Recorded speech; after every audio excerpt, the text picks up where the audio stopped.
நாம் ஆவலோடு காத்திருந்த தருணம்.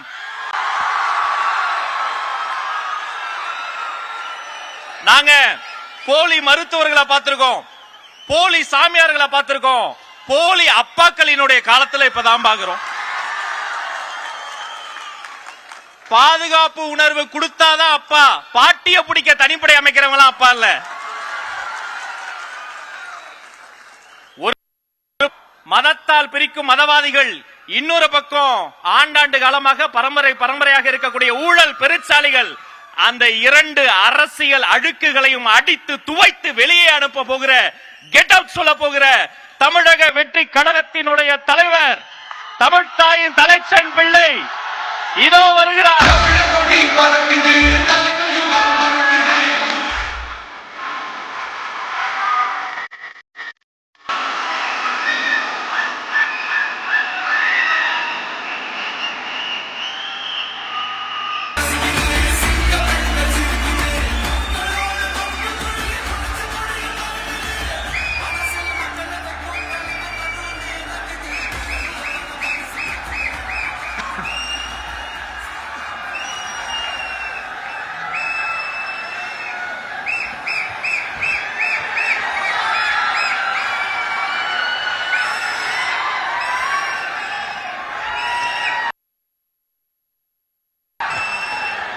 My friend,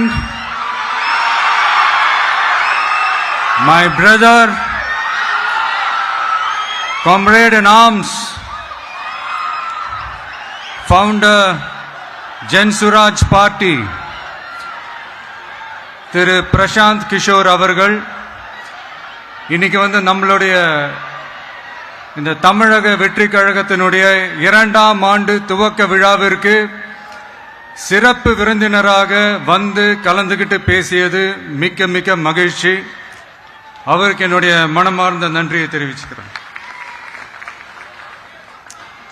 We are an emerging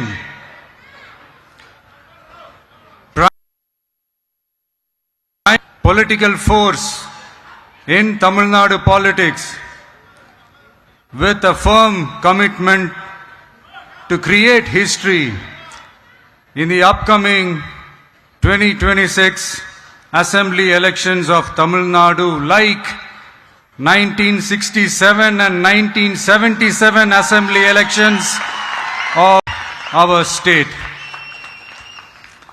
Without compromising our party's ideological principles at any cost, I am here to collaborate and work with you towards upholding the secular and democratic ideals in TN and beyond. என் நெஞ்சில் குடியிருக்கும்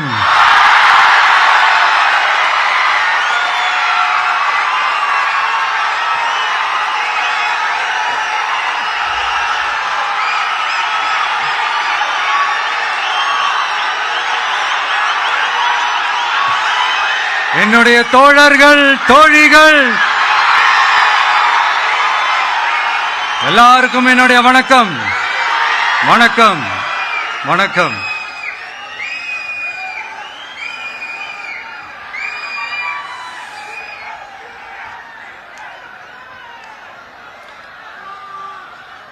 இந்த அரசியல்னால வேற level தான்ல.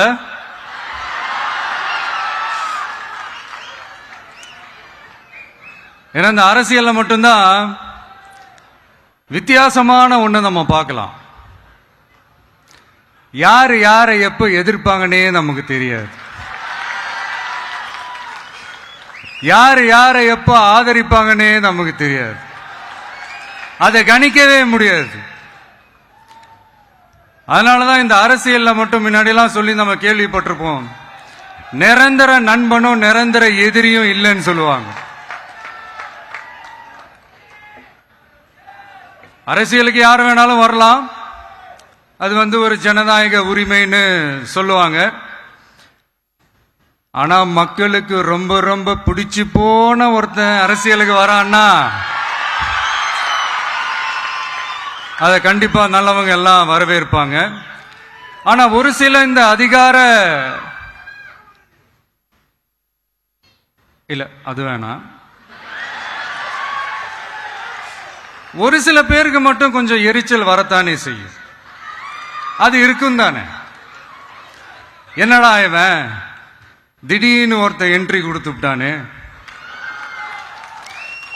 இதுவரைக்கும் நாம சொன்ன பொய்யெல்லாம் நம்பிக்கிட்டு மக்கள் நமக்கு ஓட்டு போட்டுக்கிட்டு இருந்தாங்களே, ஆனா இப்ப இவன் சொல்றதெல்லாம் பார்த்தா மக்கள் மனசுக்கு ரொம்ப நெருக்கமா வேற இருக்குது. அதுவே நமக்கு ஒரு பெரிய நெருக்கடியாகவும் இருக்குது. இவனை என்ன பண்ணலாம், என்ன செய்யலாம், எப்படி இவனை இது பண்ணலாம், க்ளோஸ் பண்ணலாம்.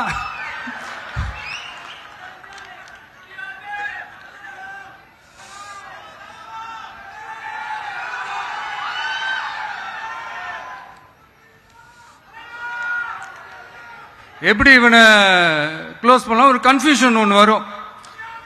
அந்த கன்ஃபியூஷன்ல கத்துறதா கதறதா என்ன பண்றதுன்னு தெரியாம வர்றவன் போறவன்லாம் கட்சி ஆரம்பிக்கிறான்னு சொல்லி இப்படி ஏதாவது பேச ஆரம்பிப்பாங்க. இப்போ நம்ம ஆட்சியில் இருக்கிறவங்க நமக்கு எதிராக பேசுறாங்க இல்லையா, அந்த மாதிரி. இப்படிப்பட்ட ஒரு அரசியல் காலத்தில் கொஞ்சம் கூட ஒரு பயம் இல்லாம, ஒரு பதட்டம் இல்லாம, வர்ற எதிர்ப்புகள் எல்லாத்தையும் சும்மா லெஃப்ட் ஹேண்ட்ல டீல் பண்ணிக்கிட்டு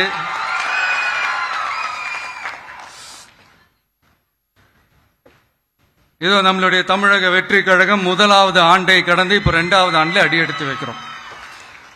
இந்த ஒரு காலகட்டம் தான் மிக முக்கியமான ஒரு காலகட்டம். ஏன்னா ஒரு அரசியல் கட்சிக்கு ஒரு பெரிய பலமே அந்த கட்சியினுடைய கட்டமைப்பு தான். அதுதான் அந்த கட்சியினுடைய ஒரு வேறு மாதிரி, ஒரு அடிப்படை பலமே அதுதான். ஒரு ஆலமரம் மாதிரி ஒரு கட்சி ஒன்று வளரணும்னா அதுக்கான அந்த வேர்களும் விழுதுகளும் ஸ்ட்ராங்கா இருக்கணும் இல்லையா. அப்படிதான் நம்மளுடைய இந்த அமைப்பை பலப்படுத்துற ஒரு வேலையை தான் இப்போ நம்ம செஞ்சுக்கிட்டு இருக்கிறோம். தமிழ்நாடு முழுக்க மாவட்ட நிர்வாகிகள் எல்லாரையும் தேர்ந்தெடுத்து அறிவிச்சிட்டு இருக்கிறோம். இந்த நேரத்தில் நம்ம மேல ஒரு கம்ப்ளைண்ட், அது என்னன்னா, அதுதான் எனக்கும் புரியல. நம்மளுடைய மாவட்ட நிர்வாகிகள் எல்லாருமே வெறும் இளைஞர்களாகவே இருக்கிறாங்களாம். ஏன் இருந்தா என்ன?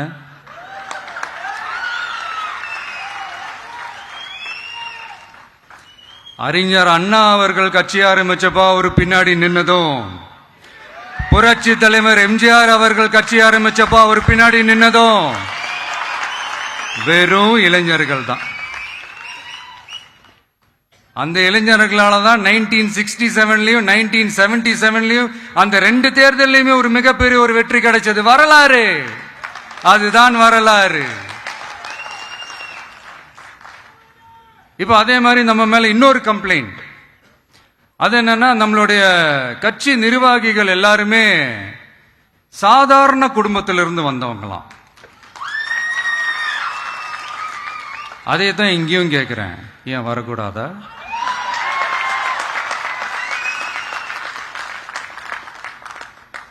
சாதாரண குடும்பத்திலிருந்து வந்தவங்க தான் பெருசு பெருசா சாதிச்சிருக்கிறாங்க. இன்னும் சொல்ல போனா நம்மளுடைய கட்சி எளிய மக்களுக்கான கட்சி தானே. அப்படி இருக்கும்போது நம்மளுடைய கட்சி நிர்வாகிகளும் எளிய குடும்பத்தை சேர்ந்தவங்களா தான் இருப்பாங்க. நம்மளுடைய கட்சி ஒன்னும் பண்ணையாறுகளுக்கான கட்சி கிடையாதுல்ல.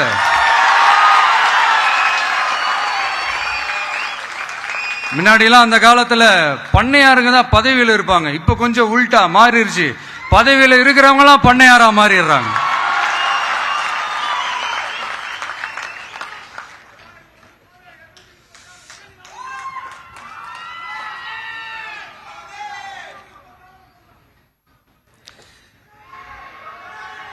மக்களுடைய நலனை பத்தியோ, நாட்டோட நலனை பத்தியோ, வளர்ச்சிகளை பத்தியோ எதை பத்தியும் கவலைப்படாம பணம் பணம் பணம், எந்தெந்த வழிகளில் எந்தெந்த ரூட்லலாம் இப்படிப்பட்ட இந்த மைண்ட் செட் உள்ள இந்த பண்ணையார்களை அரசியலை விட்டே அகற்றுவதுதான் நம்மளுடைய முதல் வேலை.